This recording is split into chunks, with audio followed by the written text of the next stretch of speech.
Kapag naramdaman mo na nawalan na ng pagmamahal ng isang lalaki sa'yo, ay huwag ka dyan magngangawa or magmumukmuk sa isang gilid na tila ba parang katapusan na ng mundo. Yes, alam ko napaka-normal po yan sa mga taong nakikita sa mga mahal nila na hindi na sila yung gusto o yung mahal. Pero alam nyo ba girls, na meron kang mga kailangan gawin kapag nawalan na ng pagmamahal ng isang lalaki sa'yo.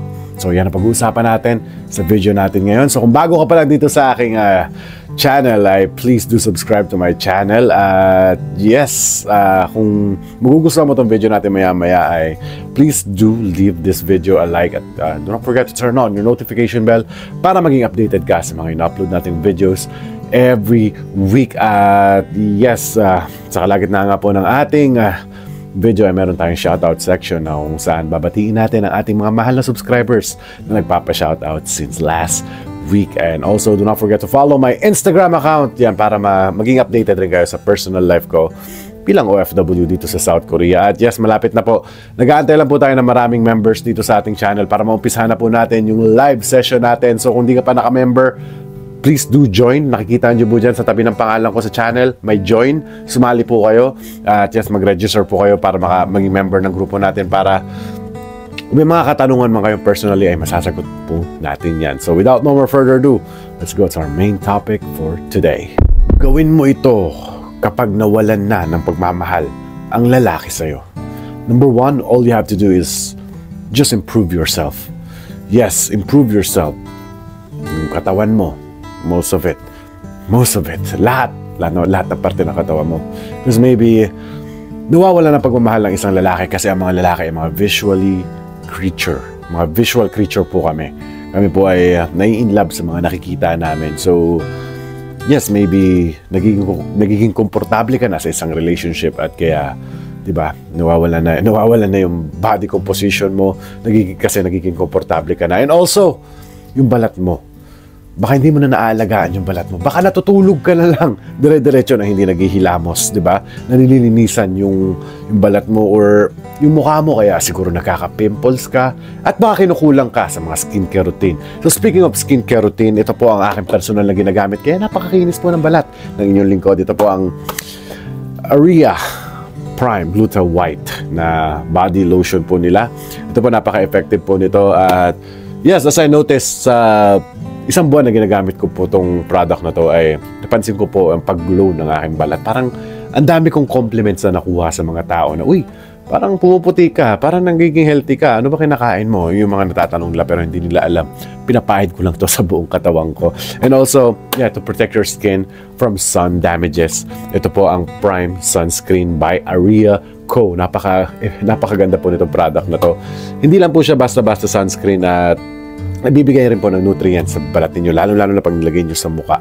At yan, protektahan niya po yung balat ninyo sa sun rays at kung sa sobrang lamig man para hindi maging dry at magiging moisturized pa yung balat ninyo. So guys, kung gusto nyo po makascore ng Aria Co products, just go down on the description. Nandiyan po yung mga link kung saan nyo po ma-order yung mga product ng Aria para magkaroon din kayo ng balat na kagaya ko. Tingnan mo, di ba? Napaka-flawless ng balat ng inyong lingkod. So, yes, andyan po yung mga link sa Coupang, sa Shopee, at sa TikTok shop nila. Nandiyan po lahat ng link sa description box. I-click nyo lang po yung see more. Makikita nyo po dyan lahat. And once again, thank you so much Aria Co for sponsoring this video. Gawin mo ito kapag nawalan na ng pagmamahal ang lalaki sa'yo. Up next is, all you have to do is just to find a career. Yes, maghanap ka ng career or let's say pagkakaabalahan na magiging positive sa buhay mo or magkakaroon ng magandang outcome sa buhay mo, not only now but also in the future. Kagaya ng pagbe-business, diba? Maliit man na business, mag-umpisa ka para at the end of the day, kung makakita ka man ng lalaki or let's say may pagkakaabalahan ka, hindi mo na laging iisipin yung lalaki na yan. Kasi nga, hindi na lang siya yung pinofocus mo palagi. Kasi mas maganda rin yan kapag nagkaroon ka ng pagkakaabalahan or let's say mini business or any type of small-time career, let's say, sa Pilipinas. And mawawala na yung attention mo masyado sa lalaki na yan kasi imbis na kung wala ka kasing ginagawa, di ba? nahuhuli mo yung sarili mo na na-attach lang masyado sa situation na yan na, uy, hindi na ako mahal ng lalaki ko, hindi na ako mahal. So, siya na yung mundo ko, madedepress ka lang. Lalong-lalo na kapag wala kang pinagkakaabalahan. Having a career, bilang babae, lalong-lalo na kung alam nyo na papunta na sa end yung relationship ninyo, ay napakaganda po kasi, number one, mag-i-improve po yung buhay ninyo at pag nakahanap man kayo ng panibagong lalaki sa buhay nyo, ay meron na kayong security on your own, di ba? May pagkakataon na kayo na depende kung parehas pa rin na klase ng lalaki yung makukuha ninyo na iiwanan kayo at the end of the day, wala na ibang mapapaligaya sa atin kundi pera. Before we move on sa ating next topic, ay babatiin muna natin ang ating mga mahal na subscribers na nagpapa-shoutout since last week na sina Cancerian Girl ng Bacolod City. Uy, maayong gabi dira sa inyo tanan. Dira kay Cora Cruz, hello po. Kay Corazon Austria ng Qatar, hello po. Kay Arlene ng Saudi, hello. Kay Jocelyn Uba ng Kuwait, hello. Kay Gemma Villar ng Egypt, hello po. Kay Mary Ann Senyo ng Qatar, hello. Kay Hanea Aman Ali ng Saudi Arabia at kay Nurain Ismael na hindi ko alam taga saan to. Pero once again, maraming salamat sa mga walang sawang nanonood dito sa aking channel. Medyo buwaba nga yung views natin ngayon. Maybe sa analytics, hindi siguro nire-recommend ni YouTube. Kaya magsisipag pa tayo lalo. But keep sharing this video. I-share nyo po sa mga nangangailangan or may mga kapamilya man kayo na may pinagdadaanan. Mag-search lang kayo ng mga topic dyan sa channel ko at baka matulungan ko rin kayo. And also just keep writing down your comment para next week kayo naman yung masya-shoutout sa aking channel. So, may Instagram rin tayo dyan. Baka malay mo. I-follow nyo ako sa Instagram at malay nyo kayo na yung my day ko balang araw. So, let's go back to our topic. Gawin mo to kapag nawalan na ng pagmamahal ang lalaki sa'yo. Lalong-lalo na kapag nararamdaman mo na talaga na wala na siyang pagmamahal sa'yo. Up next is just stay silent for a while. Girls, wag na wag niyong mamaliitin yung power of silence. Tandaan niyo po yan. Kasi nabasa ko to sa isang libro before on The Power of Silence na napakamakapangyarihan ng silence. Silence says it all. Diba? Kasi silence gives you mystery. At pag nagkaroon ka ng mysterious na essence sa sarili mo, lalong-lalo na kung gusto mo iparamdam yan sa partner mo, nagsisend yan ng message automatically sa taong mangiiwan pa lang sa'yo. Trust me on that one. Lalong-lalo na sa social media. Yes. Kasi napapansin ko mga kaugalian ng mga kapwa natin Pilipino, hindi naman lahat. Ang mga kaugalian nila kapag broken-hearted sila, hindi man sila magpo-post, mag-share ng mga malulungkot na mga kung ano-ano dyan, obvious naman na broken-hearted ka once nag-post ka ng any types of emotion. Kasi mababasa yung emotions mo through what you post on social media. Tandaan nyo po yan. Kasi nagiging parang ayun na yung pinaka-main diary ninyo. But tandaan nyo girls, social media is not your diary. Diary is supposed to be personal. Personal na dapat. Walang nakakaalam. Diba?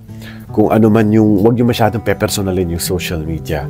Kasi, hindi lahat ng mga tao dyan ay pinapakita yung totoo. Hindi lahat dyan hindi lahat yan nasa side mo. Kaya, it's either just to find yourself and just stay silent for a while kapag nawalan na ng pagmamahal yung lalaki na yan sa'yo. Kasi, once you get silence, diba? Pag nanahimik ka lang at wala kang imik, diyan mo marirealize yung mga bagay-bagay at magkakaroon ka ng mental peace sa sarili mo. And the last thing na kailangan mong gawin kapag nawalan na ng pagmamahal ng isang lalaki sa'yo is all you have to do is let God guides you. Hayaan mo si God na i-guide ka na lang niya. Diba? Baka nawili ka na dyan sa relationship mo na yan at maybe hindi ka na nagsisimba. Diba? Nakalimutan mo na si God.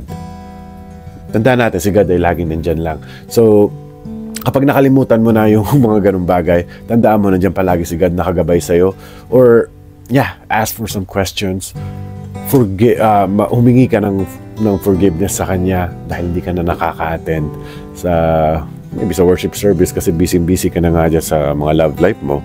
Tapos wala ka pang career na sa sarili mo, di ba?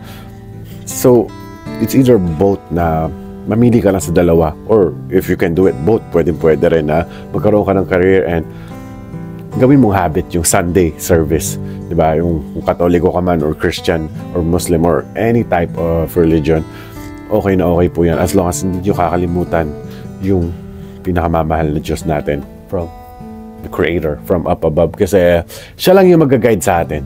Kasi once you are asked for a guidance, God will guide you. Tandaan niyo po yan. Naniniwala po ako dyan. So, yes. Kapag nakita mo na, siguro medyo sasabihin niyo, medyo religious na yung sinasabi ko. But yes, kapag nakita mo yung lalaki mo na, or babae man, let's say babae na hindi ka na niya mahal, it goes both ways, okay? It goes both ways. Kapag nakita mo na hindi ka na niya mahal, is just leave everything to God at siya na ang bahala sa'yo. So once again, sana may natutunan na naman po kayo dito sa ating video for today. At kung nagustuhan mo tong ating video, please leave this video a like, and also do not forget to subscribe to my channel para umabot naman tayo ng 100,000 subscribers dito sa YouTube. And also do not forget to turn on your notification bell para maging updated ka sa mga ina-upload nating videos every week.